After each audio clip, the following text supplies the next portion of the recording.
देखते ही देखते हमारा समाज, सामाजिकता का अर्थ और हमारे आसपास का परिवेश कितना बदल गया है। और इस बदले हुए दौर में संयुक्त परिवार की व्यवहारिकता, उस पर प्रश्न चिन्ह लगने लगे हैं। भौतिकवाद से ग्रसित आज की भागती दौड़ती दुनिया की विडंबना ही यही है कि परिवारों का स्वरूप जितना छोटा होता जा रहा है, व्यक्ति के पास अपने परिवार को देने के लिए समय में भी उतनी ही कमी आ गई है। एक दूसरे से दूर रहने की वजह से पारिवारिक सदस्यों में आपसी मेल जोल की भावना भी कम होने लगी है और इस बदलाव के असर आज के दौर में हर एक परिवार में दिखने लगे हैं। लेकिन परिवार और हम सभी उसे देखकर, महसूस करके भी नजरअंदाज कर रहे हैं, बिना समझे, बिना ये जाने कि जिस अकेलेपन और कुंठा को ये जन्म दे रहा है, उसके परिणाम कितने खतरनाक और जानलेवा हो सकते हैं।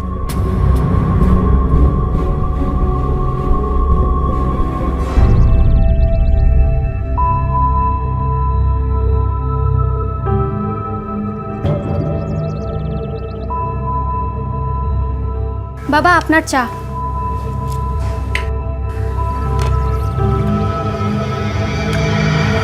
एक कप चाय बनाने में इतना टाइम? बाबा वो गैस बस गैस खत्म हो गया। रे, क्या है ये? चीनी बिल्कुल नहीं है इसमें। बाबा मैंने चीनी डाला था इसमें। हाँ, मैं झूठ बोल रहा हूँ। ठीक है, मैं झूठ बोल रहा हूँ, तुम सही बोल रही हो। मैं और चीनी ले आती हूँ। इतने साल हो गए, खाना तो ठीक से नहीं बनाती, चाय भी ढंग से नहीं बनाना आता। बाबा क्यों चाहिए शॉप? अब तुम्हें क्या परेशानी हुई? बाबा आपको क्या हुआ है? आप सब पे नाराज रहते हैं, किसी को कुछ भी बोल देते हैं। आप जानते हैं हमारी काम वाली ने हमें काम करने के लिए मना कर दिया है। वो कह रही है कि उसको आपसे डर लगने लग गया है। बस वो काम वाली की तुम बात ही मत करो, वो एक नंबर की काम चोर है। अरे अपना काम खुद से ठीक नहीं करती और मेरा नाम लेके बहाना बनाती है। बाबा एक आदमी बता दीजिए पूरे पाड़े में जिसकी आपसे बनती हो। क्या मतलब? मैं बाप हूं तेरा और इन सब लोगों के लिए तुम अपने बाप को सुनाते हो? शेम ऑन यू, शर्म आती है मुझे। बाबा शुजो छेड़े दो ना, जाने भी दो। क्या फायदा इस बारे में बात करके? उल्टा कोई और सुन लेगा तो और बदनामी होगी। क्या कहा तुमने? फिर से बोल। ये घर में जो कुछ भी हो रहा है ना, ये सब तुम्हारी वजह से। इसके मन में मेरे खिलाफ जहर घोल दिया तुमने। ये सब इसी का नतीजा है। कैसी बातें कर रहे हो? बस चला जाऊंगा इस दुनिया से। हाँ, मैं समझू, मैं पागल हूँ। हाँ, मेरी वजह से बदनाम हो गया। मैं पागल हूँ, समझी हो?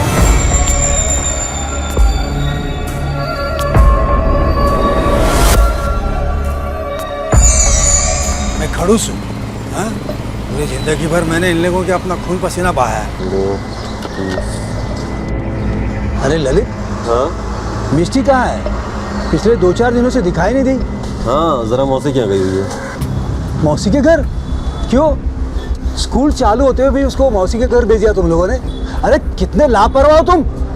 हाँ। नहीं सान्याल बाबू, बच्ची जिद कर रही थी, जाने देना पड़ा। बच्ची है, लेकिन तुम तो समझदार हो ना। अरे स्कूल चलते हुए उसको मौसी के घर भेज दिया? ना लापरवाह बाप है तू। अरे दीपा, अपनी बच्ची का फ्यूचर का कुछ ख्याल है कि नहीं तुम्हें? अरे पढ़ाई छोड़कर उसको मौसी के घर भेज देना अच्छा लगता है क्या? मौसी के घर नहीं गई है वो, स्कूल गई थी। स्कूल से लौटी तो उसे बुखार हो गया, अभी घर पर सो रही है। क्या कहा? मिष्टी घर पर है? लेकिन अभी तो तेरे पति ने कहा कि वो मौसी के घर गई है। सच क्या है? कौन सच बोल रहा है, कौन झूठ बोल रहा है? देखो, सच बता दो, मिष्टी कहाँ है? मैंने आपसे झूठ बोला था क्योंकि मैं नहीं चाहता था कि मेरी मिष्टी आपके साथ रह के आप जैसी खड़ूस और पागल बन जाए। एक तरफ एक मासूम बच्ची एक अनजान शख्स के घर में डरी सहमी रह रही थी, और क्यों? और आखिर वो इस मासूम से चाहता क्या था? वहीं दूसरी तरफ मिष्टी के माता पिता मिष्टी के बारे में अलग अलग बयान दे रहे थे। और अमित सान्याल, वो शख्स जो सीधे मुंह अपने परिवार वालों से भी बात नहीं करता था, वो मिष्टी के गायब हो जाने से इतना परेशान क्यों था? रहस्य गहराता जा रहा था, लेकिन किसी भी सवाल का जवाब दूर दूर तक नजर नहीं आ रहा था। कौन है वो लड़की और क्या रिश्ता है आपका उससे? अगर वो मेरी कुछ नहीं लगती तो क्या मैं उसकी मदद नहीं कर सकता? आप ही बताइए, मैं उसकी मदद नहीं कर सकता? देखिए आप गलत समझ रहे हैं, हमारा मतलब वो नहीं है, लेकिन कुछ भी करने से पहले मामले से जुड़ी डिटेल्स जानना जरूरी है हमारे लिए। देखिए, मेरे पड़ोस में एक दुकान है राशन की। ललित देशपांडे और उसकी वाइफ दीपा देशपांडे वो दुकान चलाती है। मिष्टी देशपांडे उनकी बच्ची है। मिष्टी जब रोज़ स्कूल छूटने के बाद दुकान पर आती है तो मैं उससे बातें करता हूँ। यहाँ तक कि उसका होमवर्क करने में भी मैं उसकी मदद करता हूँ। लेकिन कुछ दिन हो गए मिष्टी दिखाई नहीं दे रही। आखिरी बार कब देखा था आपने उसे? एग्जैक्टली 4 दिन पहले। दादाजी दरवाजा खोलिए। आ रहा हूँ बाबा, आ रहा हूँ। रुको तो सही। दादाजी। हाँ, आओ हमारी गुड़िया रानी, आओ बैठो। दादाजी आप आज आए क्यों नहीं? मैं आपका कब से इंतजार कर रही हूँ। अरे बेटा, मैं भी तुझसे मिलना चाहता था, लेकिन क्या करूँ, आज मेरी तबीयत जरा ठीक नहीं थी, इसलिए आराम कर रहा था। लेकिन अब तू आ गई है ना, मेरी तबीयत ठीक हो गई है। और फिर हमेशा की तरह मैंने मिष्टी को होमवर्क करने में मदद की। उसके बाद वो अपने घर चली गई। तब से लेकर आज तक वो मुझे दिखाई नहीं दी। और मेरे पूछने पर दोनों हस्बैंड वाइफ कुछ सही जवाब नहीं दे रहे। हाँ, जरा मौसी क्या गई है? मौसी के घर नहीं गई है वो। कल स्कूल गई थी, वहां से लौटी तो बुखार आ गया उसे, अभी घर पर है। अब आप ही बताइए, जब दोनों हस्बैंड वाइफ पूरा दिन अपनी दुकान पर रहते हैं तो उस मासूम बीमार बच्चे को घर पर अकेला छोड़ा होगा उन्होंने? झूठ बोल रहे हैं। आप अभी मेरे साथ चलिए और पूछिए उन दोनों को। देखिए, ऐसा भी हो सकता है घर पे किसी को रखा हो उन्होंने मिष्टी का ख्याल रखने के लिए। नहीं, ऐसा कुछ नहीं है। मिष्टी का ख्याल रखने के लिए उन्होंने घर पर किसी को नहीं रखा है। वो दोनों हस्बैंड वाइफ हमेशा लड़ते रहते हैं, यहाँ तक कि अब वो किसी भी दिन एक दूसरे से अलग भी हो सकते हैं। मुझे डर लग रहा है कि एक दूसरे से अलग होने के चक्कर में उस बच्ची के साथ कुछ गलत न कर बैठे वो लोग। इसलिए मैं आपसे रिक्वेस्ट करता हूँ, अभी इसी वक्त मेरे साथ घर चलिए और पूछिए उन दोनों को कहाँ है मिष्टी।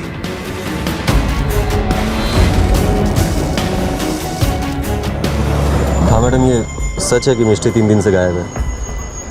3 दिन पहले स्कूल जाने के लिए निकली, फिर वापस नहीं लौटी। मिष्टी के पैदा होने के पहले से मेरी औरत का चक्कर किसी और के साथ है। मुझे तो यहाँ तक भी शक है कि मिष्टी मेरी ही लड़की है या नहीं है। इसलिए जब वो वापस घर नहीं लौटी तो मुझे चिंता नहीं हुई, बल्कि खुशी ही हुई। खुशी तो मुझे भी बहुत हुई थी जब मिष्टी घर वापस नहीं लौटी थी। कई सालों से मैं ललित से अलग होना चाहती थी, लेकिन कोई होने ही नहीं देता था। सब बस एक ही बात कहते थे, कभी घर वाले कभी बाहर वाले। मिष्टी के बारे में सोचो, अगर मैं मिष्टी को अपने साथ भी रख लेती तो ललित तो दूसरी शादी कर लेता ना। और इतनी बड़ी लड़की को मेरे साथ देखे मुझसे कौन शादी करता? मेरी तो पूरी जिंदगी खराब हो जाती ना। लेकिन आपके पति का कहना तो कुछ और है। ललित को ऐसे लगता है कि मिष्टी उसकी बेटी नहीं है। यही ना, मैं आपसे झूठ नहीं बोलूंगी मैम। मेरा बॉयफ्रेंड है, लेकिन मिष्टी ललित की ही बेटी है। और अब आप ही बताइए, मैं अकेले इसका बोझ क्यों उठाऊं? मैम, ऐसे माँ बाप मैंने कभी नहीं देखे। बच्ची गायब है, कुछ पड़ी नहीं है। मुझे तो लगता है बच्ची से दोनों परेशान थे। इनमें से एक ने या फिर दोनों ने मिलकर बच्ची को गायब किया। इनके घर की तलाशी लेते हैं, शायद कुछ क्लू मिले। Yes ma'am.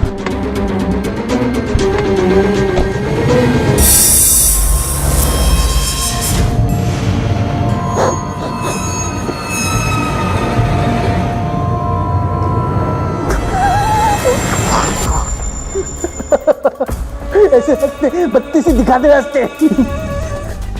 आप लोग क्या कर रहे हैं? मैं बोल रही हूँ कि मेरी देखिए, हमें हमारा काम करने दीजिए। शायद ऐसी कोई चीज मिल जाए जिससे आपकी बेटी कहाँ है पता चले। सर नीट सोदा।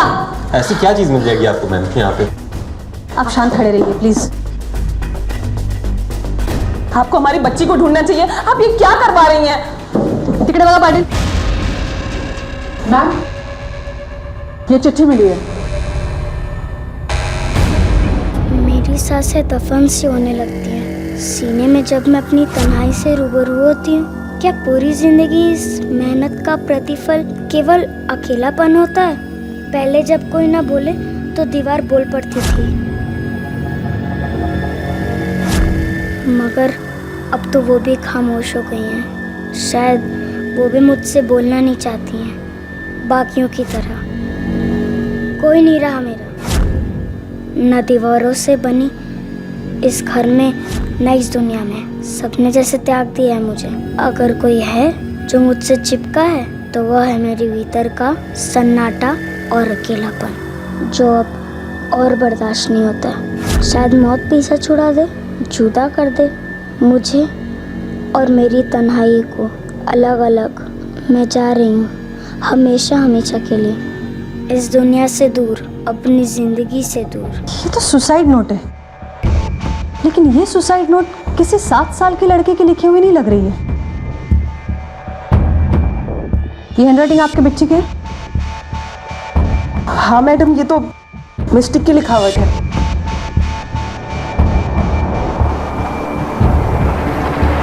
मैम मुझे लगता है पेरेंट्स के बीच के डिफरेंसेस और रोज रोज के झगड़ों से परेशान होकर मिस्टी ने सुसाइड कर लिया होगा। इस लेटर से भी तो वही लगता है। नहीं, 3 दिन से लड़की गायब है। अगर सुसाइड करती तो डेड बॉडी जरूर कहीं ना कहीं मिलती। और रही बात सुसाइड नोट की, ये 7 साल के लड़के ने नहीं लिखी है। तो फिर क्या लगता है मैम? अभी तो कुछ कह नहीं सकते, लेकिन इतना कह सकते हैं जो दिख रहा है वैसा है नहीं। इसके गुमशुदगी के पीछे शायद इसके माँ बाप का हाथ है, और ये सुसाइड नोट उस पर पर्दा डालने की कोशिश। एक 7-8 साल की लड़की इतना मैच्योर लेटर नहीं लिख सकती। आस पड़ोस में पूछताछ करो, शायद कुछ पता चले। हाँ साहब, 3 दिन पहले मिस्टी को देखा था जब मैं ललित की दुकान पे राशन लेने गई थी, तो वहीं बैठी हुई थी। और हाँ, मेरी सहेली इंदू और उसका बेटा चिंटू भी वहीं खड़े थे। हाँ साहब, मेरा ही नाम इंदू है। उस दिन मिष्टी को देखा था दुकान से उस अमित दा के घर जाते हुए, पर बाहर जाते हुए नहीं देखा। अमित दा? हाँ सर, बड़े ही अजीब आदमी है। सब डरते हैं उनसे, बात बात पे गुस्सा करते हैं।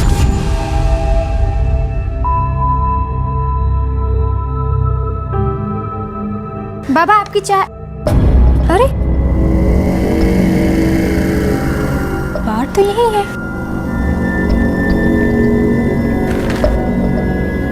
ये क्या, अखबार भी नहीं पढ़ा आज। बाबा बाबा बाबा बाबा, ये लीजिए चाय। लेकिन इससे पहले कि पुलिस को मिष्टी के बारे में कोई सुराग मिले, अमित सान्याल का अचानक अपने घर से गायब हो जाना क्या महज एक संयोग था या फिर एक सोची समझी साजिश? गौर करने वाली बात यह थी कि अगर मिष्टी का कोई करीबी था तो वो था अमित सान्याल। ऐसे में अमित सान्याल का गायब हो जाना कई सवाल खड़े कर रहा था। क्या मिष्टी को अमित ने ही गायब करवाया था, या फिर इन दोनों के गायब होने के पीछे किसी और मास्टरमाइंड का हाथ था? कहाँ है अमित सान्याल? क्या वो इस तरह पर्दे के पीछे रहकर कोई साजिश रच रहा है, या फिर वो खुद किसी साजिश का शिकार बन गया है?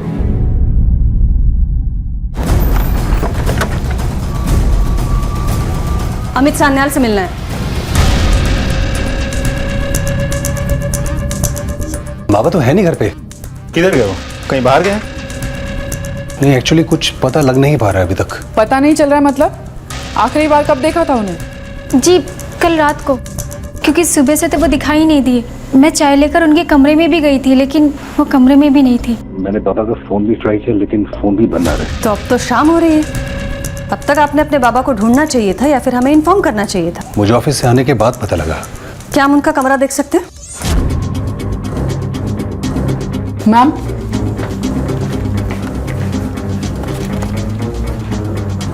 ये आपके बाबा का फोन है? जी ये तो बाबा का है। हाँ, ये बाबा का फोन है, लेकिन बाबा ये फोन छोड़ के क्यों गए? कॉन्टैक्ट डिटेल्स निकालो। Yes ma'am. बागमारे कहीं सापड़ दे।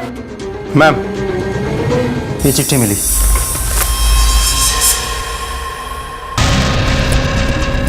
मेरी सांसें दफन सी होने लगती है सीने में जब मैं अपनी तन्हाई से रूबरू होने लगता हूँ। क्या पूरी जिंदगी का प्रतिफल केवल अकेलापन होता है? पहले जब कोई ना बोले तो दीवारें बोल पड़ती थी, मगर अब तो वो भी खामोश हो गई है। वाघमारे, ये तो सेम नोट है जैसा मिष्टी के घर से मिला था। Line to line, word to word same लिखा है। लेकिन सुसाइड करने वाला इंसान सुसाइड नोट ऐसी जगह पे रखेगा जहां से वो आसानी से मिल सके। इन्होंने ड्रॉवर में क्यों रखा था? कहीं ऐसा तो नहीं है आप लोग इस सुसाइड नोट के बारे में पहले से जानते थे और छुपा के रखा था? नहीं मैम, ऐसा नहीं है। हमें भी अभी पता लगा जब ड्रॉर खुला है। उनके कोई करीबी रिश्तेदार या दोस्त जिनके यहाँ वो जा सकते हैं? हाँ, कुछ लोग हैं। कौन है?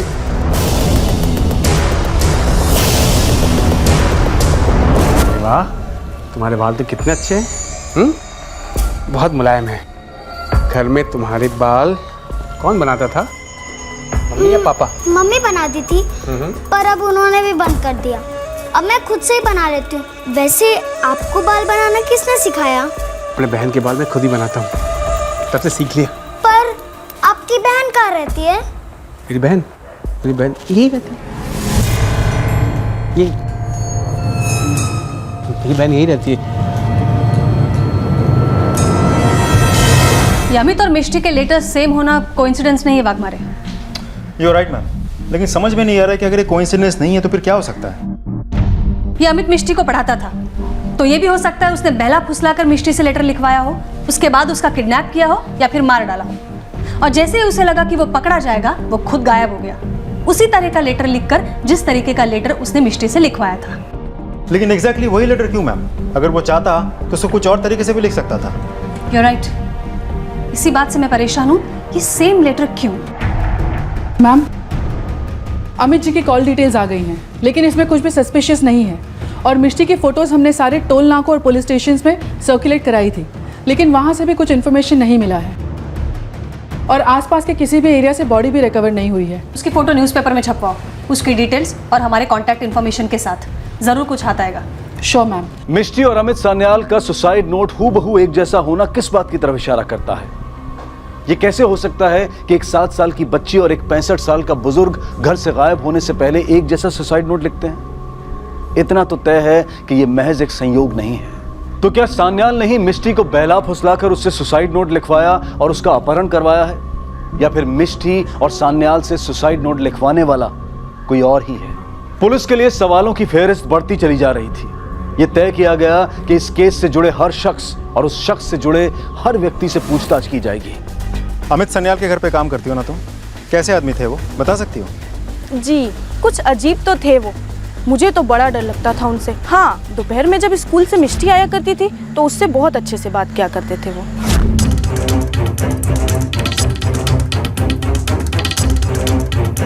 आपके जाने के बाद सर ललित, दूसरों के फटे में टांग अड़ाने की बहुत आदत है ना तुझे? पुलिस लेके आएगा मेरे दरवाजे पे, मिष्टी मिले या ना मिले, मैं तुझे गायब करवा के जरूर छोड़ूंगा। पुलिस को मिली जानकारी के मुताबिक अमित का उम्र के साथ साथ चिड़चिड़ापन बढ़ गया था और उसके रिश्ते अपने परिवार से बिगड़ गए थे। तो क्या उनके अपने बेटे और बहू ने उनके साथ कुछ बुरा किया, या फिर ललित ने उनसे अपने घर पुलिस बुलाने का बदला लिया? धमकी दी थी ना तूने, अमित सान्याल को गायब करवा दूंगा।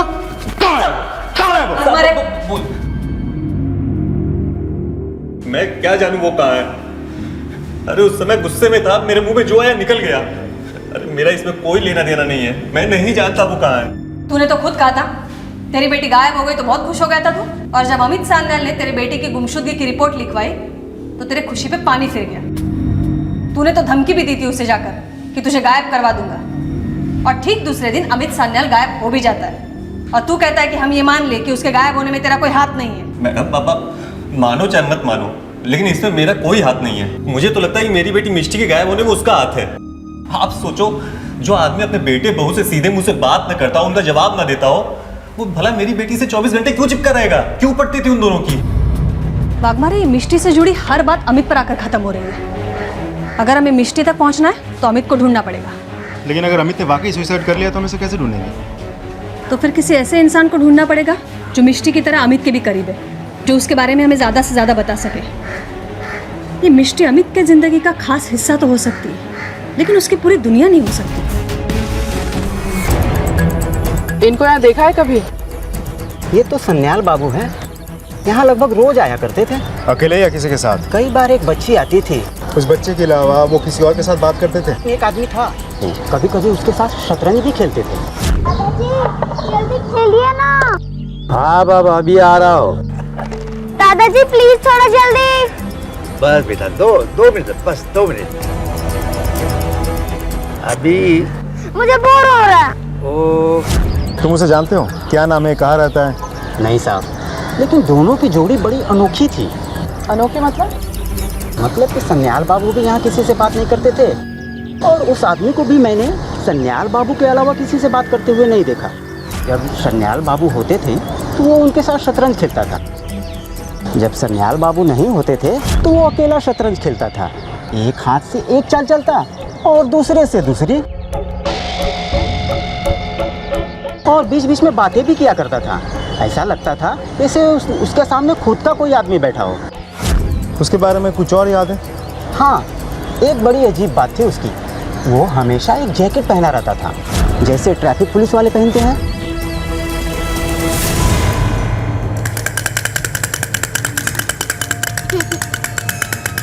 Happy to you.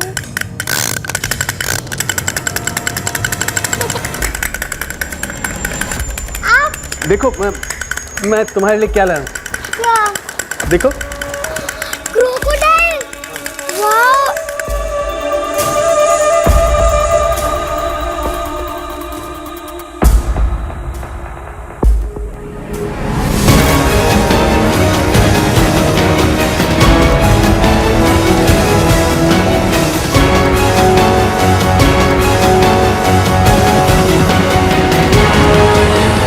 मैं आपको चाय बना के दूं? मेरे को चाय बनाना आता है। चाय? हाँ। ठीक है, मैं हाथ मुंह धो के आता हूँ। बनाओ।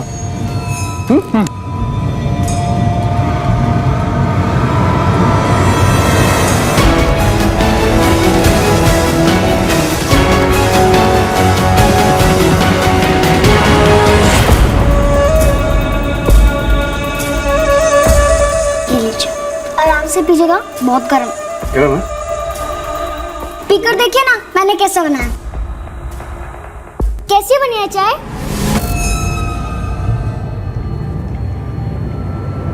बहुत बढ़िया।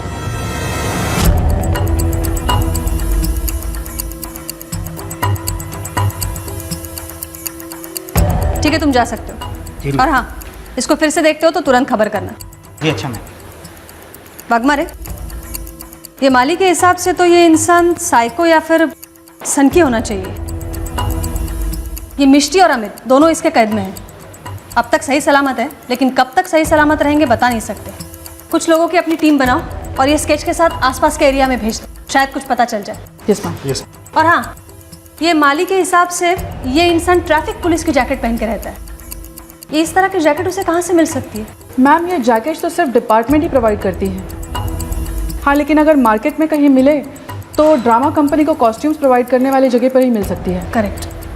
इसका मतलब है इस तरीके के शॉप से सिविलियंस भी ऐसे जैकेट्स खरीद सकते हैं। अपनी एक टीम ऐसे शॉप्स में भी भेजो, शायद वहाँ से कुछ क्लू मिल जाए। उसके फोटो ट्रैफिक पुलिस में सर्कुलेट करो, हो सकता है वो ट्रैफिक हवालदार हो। मैम। ओके।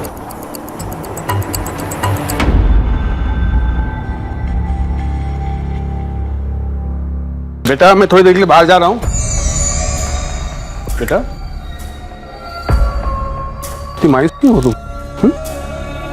अंकल, आप जब भी बाहर जाते हैं ना तो मुझे बिल्कुल भी मन नहीं लगता है। कोई खेलने के लिए होता ही नहीं है। अच्छा अच्छा, ये बात है। तो ठीक है, कोई बात नहीं। मैं अपनी बहन से मिलाता हूँ तुम्हें आज। ठीक है? ठीक है। चलो, जब मैं घर पे ना रहूँ तो तुम उसके साथ खेलना। चलो, पहली बार मैं मिला रहा हूँ अपनी बहन से, ढेर सारी बात करना। ठीक है? मिस्टी, मिस्टी, मिस्टी, रुक जा बेटा। मिस्टी, मिस्टी, क्या? मिस्टी, आई। क्या हुआ भाई साहब? मेरी बच्ची मिस्टी वो नाराज होके चली गई। मैं उसके पीछे पीछे आया तो वहाँ गिर पड़ा और चोट लग गई मुझे। देखो मैं पकड़ नहीं पाया। देखो वो आ जाए, अब मुझे मदद करो ना। रुको मैं देखता हूँ। देखो तुम यहीं रुको, मैं देख के आता हूँ। हाँ जाओ। जल्दी करो, मेरी बच्ची बच्ची।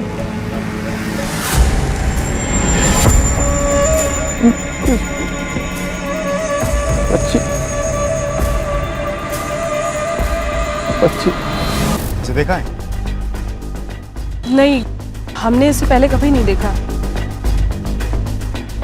इसको पहचानते हो? हाँ मैम, इसे मैं पहचानता हूँ। ये कई बार हमारे दुकान में आ चुका है। उसे ठीक ऐसी फ्लोरोसेंट ग्रीन कलर की जैकेट चाहिए थी जो कि ट्रैफिक पुलिस वाले पहनते हैं, और उस वक्त ये हमारे पास था नहीं, इसलिए मैंने इसका नंबर और एड्रेस ले लिया। वो एड्रेस और नंबर है अभी आपके पास? जी मैम, मैं चेक करके बताता हूँ। मिल गया मैम। हाँ, बोलिए।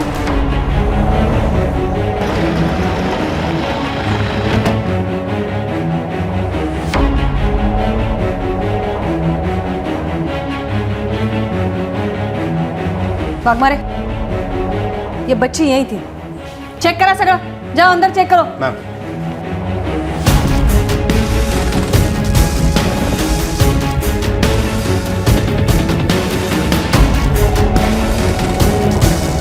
मैम यहाँ आइए।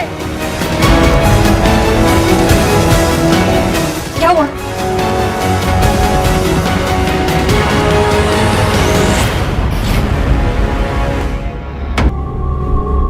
सान्याल की तलाश पुलिस को चिंतन के घर तक ले आई। पुलिस को अब यह बात पता चल चुकी थी कि मिष्टी को अपहरण के बाद इसी घर में रखा गया था। लेकिन चिंतन के घर के कमरे से मिली एक औरत की लाश किसकी थी? कौन थी वो औरत? पुलिस को अब सान्याल और चिंतन के रिश्ते की खबर लग चुकी थी, लेकिन सान्याल की तरह अब चिंतन भी गायब था। और तो और मिष्टी का भी कुछ पता नहीं चल रहा था कि वो कहां थी, कैसी थी, किस हाल में थी। केस सुलझने की बजाय और उलझ गया था। मैम, चिंतन के कॉल डिटेल्स में से जो कॉल्स हमें मिले हैं उनमें से 2 कॉल्स उसने अपनी बहन अनंदिता को की थी, जो कि कल्याण से बाहर रहती है, और बाकी के 2 नंबर्स उन दुकानों के हैं जो उसने रेंट पे दे रखी है।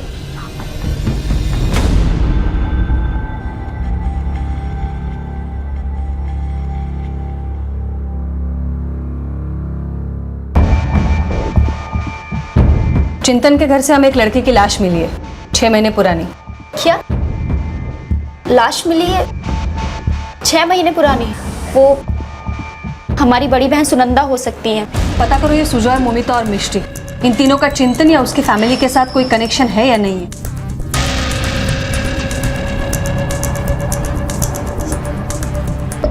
मेरा बच्चा। क्या हुआ? वो आदमी हमारा बच्चा लेके चला गया। मेरा बच्चा। हेलो।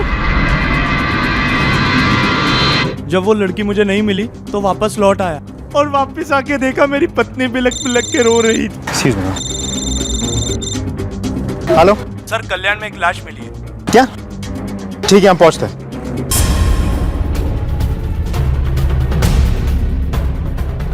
मैम, ये फोन मिला। कांटेक्ट डिटेल्स के लिए भेज। कितने दिन पहले हुई होगी हत्या? तकरीबन 3-4 दिन पहले। ये अमित सान्याल ने सुसाइड लेटर तो घर पे छोड़ा था। ये सुजॉय और मोमिता को पूछो और बॉडी पोस्टमार्टम के लिए भेजो। Yes ma'am.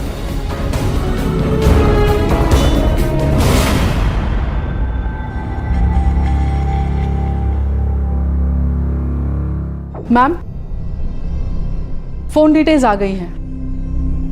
उसका सिम अमित सान्याल के नाम पर ही रजिस्टर्ड, लेकिन अजीब बात यह है कि अमित के बेटे ने जो उनका नंबर हमें दिया है ये वो नंबर नहीं है। इसका मतलब है अमित के दूसरे नंबर के बारे में किसी को पता नहीं, उसके बेटे तक को नहीं।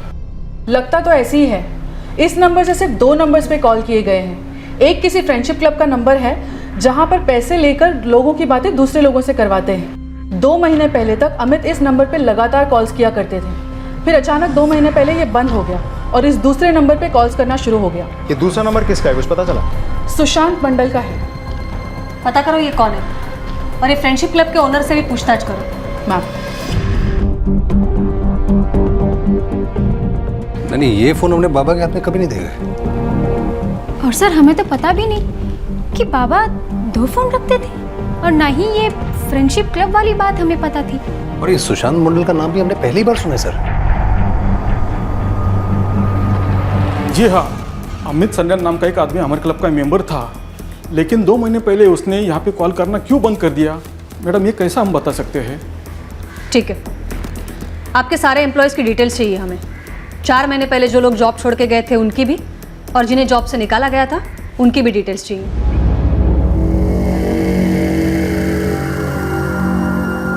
सुशांत मंडल, बोलो, अमित सान्याल को कब से और कैसे जानते हो?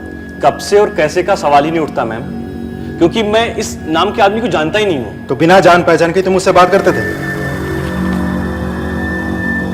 2 महीने पहले इसी नंबर से तुम दोनों की एक दूसरे के साथ रात रात भर बात चलती थी। लेकिन ये मेरा नंबर नहीं है। लेकिन ये नंबर तो तुम्हारे नाम पर रजिस्टर्ड है।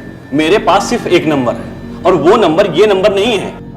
मैं एक कॉल सेंटर में जॉब करता हूँ। पिछले 3 महीने से लगातार मैं नाइट शिफ्ट में काम कर रहा हूँ। अब चाहे तो ऑफिस आके पता कर सकती हैं। ठीक है, बाहर वेट करो।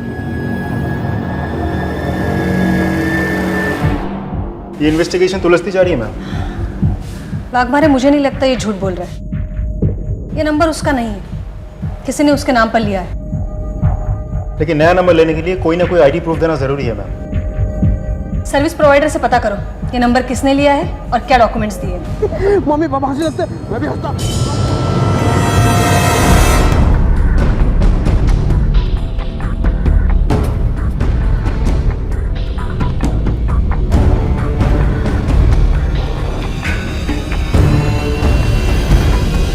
हेलो,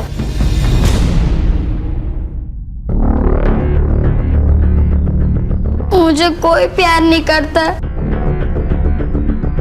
मम्मी पापा हमेशा लड़ते रहते हैं। बेटा तुमने वो लेटर क्यों लिखा था? उस दिन जब मैं अमित दादाजी के पास गई,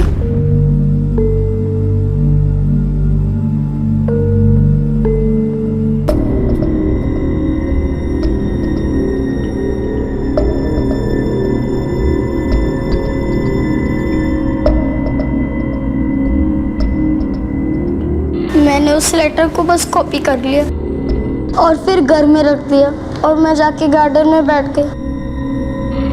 मैं सोच रही थी कि अगर मम्मी पापा मुझे प्यार करते तो जरूर मुझे ढूंढते ढूंढते यहाँ पर आएंगे, लेकिन कोई भी नहीं आया।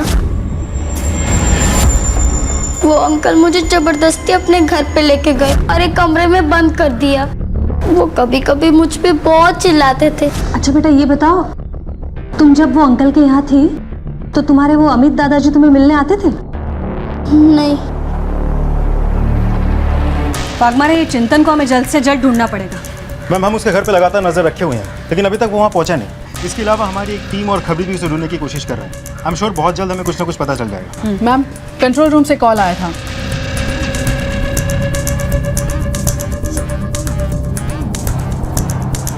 चलो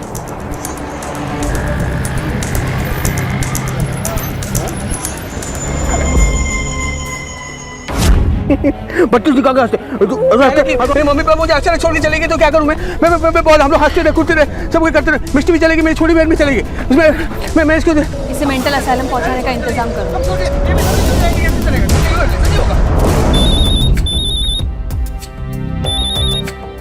हेलो,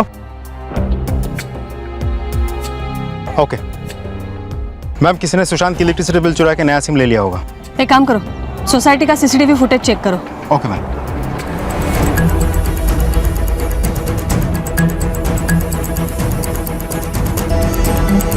नीता एक सेकंड पॉज करो,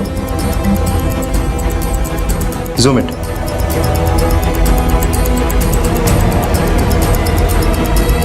ये लड़की कौन है? सर ये तो मालती मैडम है, सामने वाली विंग में रहती है। तुम बहुत खूबसूरत लग रही है।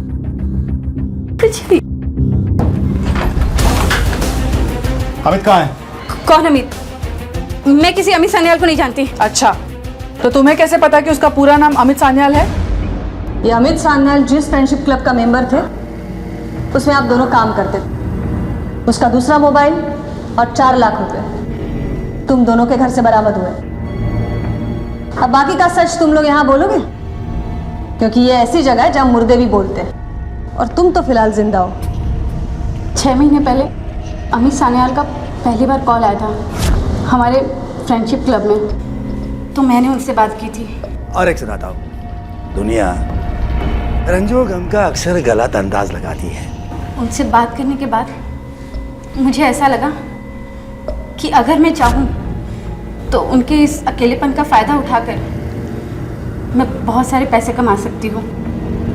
फिर मैंने यश के साथ मिलकर एक प्लान बनाया। मैंने सुशांत का इलेक्ट्रिसिटी बिल चुराकर एक सिम कार्ड खरीदा। मैंने अमित से कहा कि वो मान भी गए। कुछ टाइम के बाद मैंने उनसे 10,000 रुपये मांगे और उन्होंने मुझे दे दिए थे। किसी न किसी बहाने से मैं उनसे पैसे मांगती रहती थी और वो मुझे दे दिया करते थे, लेकिन ये रकम ज़्यादा नहीं होती थी। हम लोग इंडिया में नहीं रहना चाहते थे, हम लोग कनाडा शिफ्ट होना चाहते थे। मेरी माँ हॉस्पिटल में एडमिट है और उनके हार्ट का ऑपरेशन करवाना है। 5 लाख की ज़रूरत है। तुम फिक्र क्यों करती हो? तुम बिल्कुल चिंता मत कर। उसने हमें खाड़ी के पास 10 बजे बुलाया और हम 9:30 बजे ही पहुंच गए, लेकिन मालते नहीं छोड़ूंगा मैं तुमको। अभी पुलिस में जाके तुम्हारी कंप्लेंट करता हूँ। घर में बड़े बुजुर्ग हमेशा कहते हैं कि खुशी बांटने से बढ़ती है और दुख बांटने से कम होते हैं। लेकिन आज के इंसान की सबसे बड़ी समस्या ये है कि चाहे खुशी हो या गम, उसने उन्हें बांटना बंद कर दिया है। इसलिए खुशी महसूस नहीं होती है और दुख कम नहीं होते। अपने आस पड़ोस से अनजान एकाकी जीवन जीने वाले हम लोगों को क्या सामाजिक प्राणी कहा जा सकता है? अगर चिंतन के दोस्तों या रिश्तेदारों ने उस पर जरा सा भी ध्यान दिया होता तो शायद वो आज इतना अकेला ना होता कि अकेलापन उसे पागल बनाते। वो अकेलेपन से इतना डरने लगा था कि उसने अपनी बहन की लाश को अपने घर में ही 6 महीने तक छुपा कर रखा था। इस तन्हाई से पीछा छुड़ाने की कोशिश में अमित सान्याल ने अपनी जान गंवाई। चिंतन एक अपराधी बन पागलपन को गले लगा बैठा और मिष्टी एक बहुत भयानक हादसे का शिकार होते होते बच गई, जिस हादसे में शायद उसकी जान भी जा सकती थी। दुख बांटने से कम होंगे और सुख बांटने से बढ़ेंगे। इसी विचार के साथ अब मैं अनूप सोनी आपसे विदा लेता हूं। फिर मुलाकात होगी अगले एपिसोड में एक और चौंका देने वाले केस के साथ। तब तक अपना और अपने परिवार का ख्याल रखें और देखते रहें क्राइम पेट्रोल डायल 100। सबक एक को, सीख हम सबको। जय Hind. If you want to enjoy more crime files content like this, please subscribe to our channel and click the bell icon.